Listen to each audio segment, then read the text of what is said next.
Jessica Mila dapat kejutan dilamar Yaakob Hasibuan. Vidi Aldiano. Dia nggak tahu sama sekali acara itu. Vidi Aldiano mengaku sahabatnya, Jessica Mila, tak mengetahui perihal kejutan lamaran yang dipersiapkan Yaakob Hasibuan. Diketahui, Yaakob Hasibuan melamar Jessica Mila pada Minggu tanggal 21 Agustus tahun 2022 di Six Sense Uluwatu, Bali.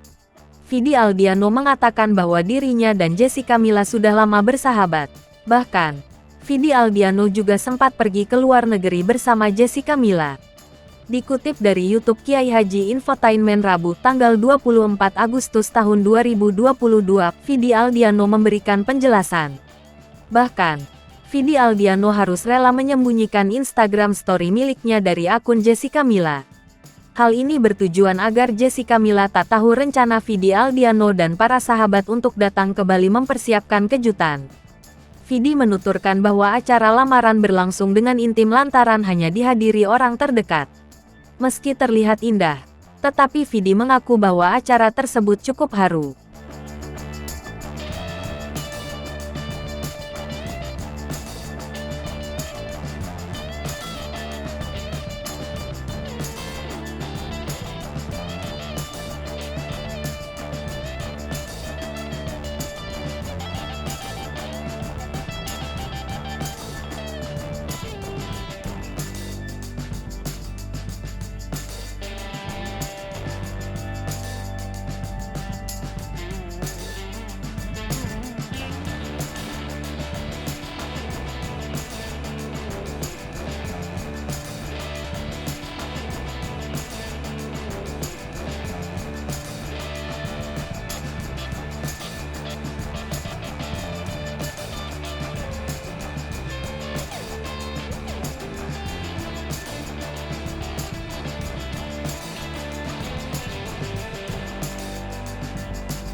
Hai pemirsa Sri Popo TV, jangan lupa komen, like, dan subscribe, serta tonton terus berita-berita terupdate lainnya ya.